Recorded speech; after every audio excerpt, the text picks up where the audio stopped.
আমরা মসজিদ ভিত্তিক সমাজ বিনির্মাণের একটা স্বপ্ন নিয়ে এই মাহফিলে আয়োজন করেছি।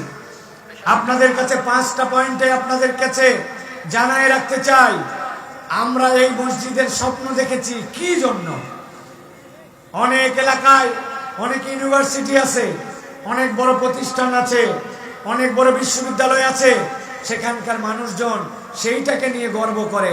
তারা বলে অমুক বিশ্ববিদ্যালয়ের পাশের বাসিন্দা আমি, অমুক গার্মেন্টসের পাশের বাসিন্দা আমি, অমুক নেতার বাড়ির পাশের বাসিন্দা আমি। কিন্তু এইগুলা গার্মেন্টস, নেতা, প্রতিষ্ঠান কোনোটাই আদর্শের মানদণ্ড নয়। আমরা চিন্তা করেছি একটা মসজিদ ভিত্তিক সমাজ যদি প্রতিষ্ঠিত হয়, যেখানে কেবলমাত্র নামাজ, যেখানে কেবলমাত্র তেলাওয়াত নয়, এই মসজিদের কার্যক্রম সমাজে প্রভাব বিস্তার করবে। আমরা একটা ডকুমেন্টারি বানিয়েছি, আপনাদেরকে 4 মিনিটের একটা ডকুমেন্টারি দেখাবো।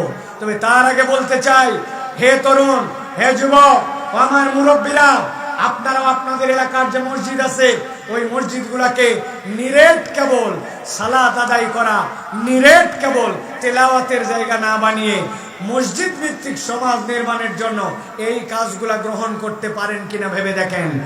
1 নম্বরে আমরা যে উদ্যোগ গ্রহণ করেছি সেটি হচ্ছে মসজিদ থেকে মক্তব পরিচালনা। আপনার আমার বাচ্চারা যদি মক্তবমুখী হয়, কোরআনমুখী হয়, ছোটবেলার থেকে তাদের দিলের মধ্যে যদি কোরআন ঢোকে, তাহলে ওই বাচ্চা বড় হওয়ার পরে যেদিকেই যাক এই কোরআনের নূর তাদের দিলকে বিকশিত করবে। আমরা আপাতত 13টা মক্তব চালাচ্ছি। মক্তব চালানোর একটা প্ল্যান দাঁড় করেছি আমরা। হেরার জ্যোতি কোরআন ক্লাস নামে আমরা মক্তব চালু করেছি। কিভাবে? একজন শিক্ষকের অধীনে 25 জন নিম্নে ছাত্র, উপরে 40 জন, একটা ব্যাচ। ফজরের পরে হতে পারে, এশার পরে হতে পারে, জোহরের পরে হতে পারে, প্রি স্কুল হতে পারে, আফটার স্কুল হতে পারে, কিন্তু মক্তব হবে 25 জন ছাত্র নিচে, উপরে 40 জন। 3 মাসের প্রজেক্ট। একজন শিক্ষক প্রথম মাসে বেতন পাবেন, দ্বিতীয় মাসে পাবেন, তৃতীয় মাসে পাবেন। 90 দিনের মধ্যে তাকে ওই বাচ্চাকে কোরআন ধরায় দিতে হবে। হাদিসের অন্তত 10টা হাদিস মুখস্থ করাতে হবে। ওই বাচ্চাকে নামাজ রোজার বেসিক মাসাইল শেখাতে হবে। 4র্থ মাসে যাওয়ার পরে আমরা একটা তার হাতে কোরআন তুলে দিব। 1 মাস ওই কোরআন ওই ওস্তাদের অধীনে পড়বে। যেই বাচ্চারা মক্তবে আসবে তাদেরকে অবশ্যই নাস্তা গ্রহণ করতে হবে। চকলেট হোক, বিস্কুট হোক, সিঙ্গারা হোক, চিপস হোক, কিছু খাইতে হবে তোমাকে। 25 জনের নিচে ক্লাস চলবে না, 40-এর উপরে চলবে না, যাতে ওস্তাদরা মনে না করে পাইছি একটা প্রজেক্ট 12 মাস খালি আলিফ বা তাসা, আলিফ বা তাসা, আলিফ বা তাসা ফুরাবে না, এই সুযোগ নাই। 4 মাসে 1 ব্যাচ কমপ্লিট। কেবল ছেলেদের মক্তব নয়, মুরব্বীদের মক্তব, মহিলাদের মক্তব, এইরকম করে আমরা এই সমাজের মধ্যে মক্তবের একটা কালচার আনতে চাই। আপনারা কি এই কার্যক্রমকে সমর্থন করেন? আপনারা কি চান আমাদের প্রত্যেকটা গ্রামে গ্রামে এরকম মক্তবদার হোক? এই মক্তব আমাদেরকে ইনশাআল্লাহ সমাজ বিনির্মাণের সোপান হিসাবে দেখাবে। দ্বিতীয় যে কার্যক্রম, আমরা গ্রামাঞ্চলের মানুষ, এখানকার মানুষ ইরি লাগায়, সরিষা লাগায়, আলু লাগায়, 10টা হাজার টাকা লাগে, 5টা হাজার টাকা লাগে, কিন্তু ওই টাকাটাই সুদী ব্যাংকের কাছ থেকে, দাদনওয়ালার কাছ থেকে নেয়। 5,000 টাকা নেয়, 1 মাস পরে 7,000 টাকা ফেরত দেওয়া লাগে। 10,000 টাকা নেয়, 12,500 টাকা ফেরত দেওয়া লাগে। আমরা ছোট্ট একটা কার্যক্রম কর্জে হাসানা ফান্ড গঠন করেছি। ওই কর্জে হাসানা ফান্ড 20,000 টাকা দিয়ে শুরু করেছিলাম। আল্লাহর দয়ায় ওটা বাড়তে বাড়তে এখন 8 লক্ষ টাকার কাছাকাছি গেছে। আমরা সবাইকে সহযোগিতা করতে পারি না, কিন্তু আমি আল্লাহর কসম করে বলতেছি, আমার যে ভাইয়েরা ধান লাগানোর আগে, সরিষা লাগানোর আগে, আলু লাগানোর আগে 5,000 টাকা, 2,000 টাকা, চিকিৎসার জন্য 10,000 টাকা নিয়েছে, এর 98% মানুষ আল্লাহর দয়ায় আমাদের টাকা আমাদেরকে ফেরত দিয়েছে। আপনারা কি চান আপনার মসজিদে এরকম ক্ষুদ্র উদ্যোগ নেওয়া হোক? উদ্যোগ নিয়ে এই মানুষগুলাকে সুদ মুক্ত ঋণ দিয়ে মানুষের বিপদের সময় পাশে আসা হোক। এটা হচ্ছে মসজিদের দ্বিতীয় কাজ, আমরা যেটা সার্বিকভাবে চেষ্টা করতেছি। 3 নম্বরে মসজিদের আরেকটা দায়িত্ব আছে। আমাদের মসজিদগুলো থেকে কোনো বিনোদনের ব্যবস্থা নাই। বলবেন হুজুর মসজিদ আল্লাহর ইবাদতের জায়গা, কি সব আবোল তাবোল শুরু করছেন বিনোদন। আমাদের ছেলেরা দেখবেন বিভিন্ন সময় ডেক বাজায়, নানান অকেশনে একটু পিকনিক খাইলে গান বাজনা করে।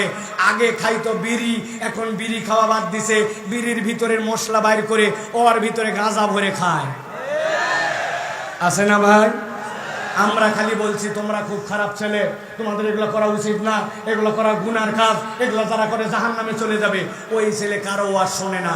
আমরা ওয়াজের মধ্যে নাই, আমরা ওয়াজ করতেছি তবে তার বিয়েতের সাথে। ওই ছেলেগুলাকে নিয়ে ঈদের পরে তাদের সুস্থ সাংস্কৃতিক চর্চার ব্যবস্থা করেছি। সাঁতার কাটো, তোমরা স্লো সাইকেল রেসিং করো, নিজের বেলুন রেখে অন্যের বেলুন ফাটাও। 60 বছরের মুরব্বী দৌড় দেয় না, উনার জন্য দৌড় প্রতিযোগিতা, হাড়ি ভাঙ্গার প্রতিযোগিতা, বাচ্চা কাচ্চার জন্য বস্তা দৌড়, ব্যাং দৌড়, নানান ধরনের খেলাধুলা। এমনকি আমরা একবার বড় বড় হাঁস পুকুরের মধ্যে ছেড়ে দিয়ে যে হাঁস ধরতে পারবে তাকে আমরা পুরস্কার দিব। এরকম অনেক ধরনের এই সকল কার্যক্রমের সাথে, সাংস্কৃতিক কার্যক্রমের সাথে জড়িত করে তরুণরা যেন অলস বিনোদনে না যায়, ওরা যেন ভালো কাজের সাথে জড়িত হয়। এমনকি বৈধ ফরজ তরক না করে ফুটবল খেলার পর্যন্ত অ্যারেঞ্জ করা হয়েছে। আসরের পরে ফুটবল খেলো, শরীর চর্চা করো, মাগরিবের নামাজ মসজিদে চলে যাও। এই যুবকদেরকে অ্যাক্টিভ করে আলহামদুলিল্লাহ 3 শতাধিক যুবক আমাদের সাথে সম্পৃক্ত হয়ে এই সমাজ বিনির্মাণে সহযোগিতা করতেছে। মাদক গ্রহণ করবে না এই শপথ নিয়েছে। আপনিও কি চান আপনার মসজিদ থেকেও এরকম কার্যক্রম গ্রহণ করা হোক? ইনশাআল্লাহ। চতুর্থ যে কাজ, প্রিয় ভাইরা, আমি গ্রামে এসে দেখেছি ভাই, মানুষের যে কত অভাব, কত প্রয়োজন। ছোট্ট ছোট্ট বাচ্চা, এই তুমি স্কুলে যাও, বলে না আব্বা আমাকে মুড়ইলে আদমদিঘিতে দুপচাচিয়ে আছে চায়ের দোকানে দিছে, কয় টাকা পাস? বলছে আমার 2000 টাকা দেয় আর দুপুরবেলা একবার খাবার দেয়। ওই 2000 টাকা ওর বাপ নেয়, ওই বাচ্চা স্কুলে যায় না, মাদ্রাসায় যায় না। আমরা আমাদের সামর্থ্য বেশি নয় ভয়, আপনাদের সহযোগিতা লাগবে, পরামর্শ লাগবে, দোয়া লাগবে। এই জন্য বলছি আমরা একটা উদ্যোগ নিয়েছি। আমাদের 17টা বাচ্চা আছে রোলিংয়ে। ওই বাচ্চার বাপ ভ্যানওয়ালা, সে লাগাইছিল 4 স্টলে। ওই বাচ্চার বাপরে 1000 টাকা দেওয়া হয়। আর ওই বাচ্চার যে পড়ালেখার খরচ, মাদ্রাসায় ভর্তি করে সরাসরি ওস্তাদের মাধ্যমে তাকে স্টাইপমেন্ট দেওয়া হয়। কাউকে 2000, কাউকে 2500, কাউকে 1200, কাউকে 1300, এরকম করে দিয়ে কেউ হেফজোখানায় পড়ে, কেউ মাদ্রাসায় পড়ে, কেউ বা স্কুলে পড়ে, কেউ বা দাখিল মাদ্রাসায় পড়ে। অনেক ছেলে এবং মেয়ে সহ আমরা এই জাকাত ফান্ডের থেকে জাকাতের হকদারকে আমরা যেন নিরক্ষর মুক্ত গ্রাম হয়, তারা যেন সমাজের বোঝা না হয়। কিছুদিন পরে ওই ছেলেগুলাই ছিনতাইকারী হবে, রাহাজানিকারী হবে, বদমাইশ হবে। গ্রাম থেকে নিরক্ষরতা মুক্তের জন্য এই প্রজেক্টটা আমরা গ্রহণ করেছি। আপনারা কি চান আপনার এলাকাতেও ম্যানেজমেন্টের মাধ্যমে মসজিদগুলা এই দায়িত্ব পালন করুক? ইনশাআল্লাহ। 5 নম্বর যে কাজ, সেটি হচ্ছে আমাদের মসজিদগুলা জুমার নামাজ আর জুমার ইমাম সাহেব আসলো, 12 চাঁদের ফজিলতের বয়ান বার করলো। জন্মের পরের থেকে 12 চাঁদের খুতবা শুনতে শুনতে মুসল্লি হয়রান, ঠিক কিনা ভাই? মুসল্লি হয়রান হয়ে গেছে। ইমাম সাহেব খতিবদেরকে বলবো, আমার প্রিয় ইমাম সাহেবেরা, খতিব সাহেবেরা, বাংলাদেশে যত টিভি চ্যানেল আছে, যত টেলিস্টোরিয়াল চ্যানেল আছে, স্যাটেলাইট চ্যানেল আছে, মানুষ সবাই মিলে যে প্রোগ্রামগুলি দেখে, সন্ধ্যার পর অফিস আদালত শেষ করে কাত হয়ে চিত হয়ে ঘুড়িটা বাইর করে দিয়ে হাতের রিমোট নিয়ে প্রোগ্রাম দেখে। ওই সময় সবচেয়ে গুরুত্বপূর্ণ প্রোগ্রাম সংবাদগুলি হয়। কিন্তু জরিপ দেখা গেছে প্রত্যেকটা মানুষ এক সপ্তাহে যে পরিমাণ টিভি দেখে, যে পরিমাণ সংবাদ দেখে, সব মিলায় 2 কোটির উপরে লোক দেখে না। টিভি দেখা মানুষ বাদ দিয়ে দিছে। কিন্তু খতিব সাহেব, ইমাম সাহেবের সামনে একজন লোক আসে, যেই লোক সপ্তাহে বৃহস্পতিবার সবচেয়ে আরামের ঘুমটা দেয়, সকালবেলা উঠে সবচেয়ে ফ্রেশ জামাটা পরে, সবচেয়ে ভালো একটা গোসল করে, বাড়ির সাথে দমের একটা নাস্তা খায়। খাওয়া দাওয়ার পরে সুন্দর করে ওই ব্যক্তিটা মসজিদে খতিবের সামনে আসে। সে তখন রেডি, আমার খতিব সাহেব তখন রেডি না। খতিব সাহেব কোন রকম খালি 12 চাঁদে দিয়ে পার করে দেয়। এই জন্য আমরা বলেছি, প্রিয় ভাইরা, মসজিদ ভিত্তিক হালাকা, মসজিদ ভিত্তিক আয়োজন, মহিলাদের জন্য তালিম, এইগুলো আমরা আপনাদের মাধ্যমে এই মসজিদগুলোতে যেন কার্যকর হয়। মেয়েরা মসজিদে আসতে পারে না, কিন্তু মেয়েদের জন্য মসজিদে তালিম তরবিয়াতের ব্যবস্থা করা। তারা কেউ হায়েজের বিধান জানে না, নিফাসের বিধান জানে না, হালাল হারামের বিধান জানে না, পাক সাপ পর্যন্ত জানে না, ফরজ গোসল জানে না।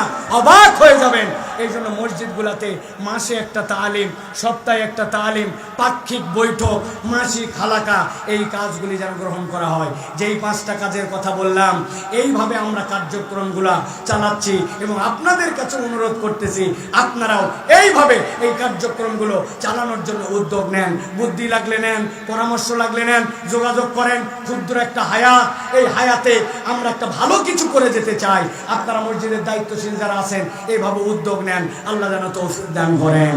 হে ইমানদার বান্দা খোদার, একটি ব্যবসা শিখে নাও। ব্যবসা করা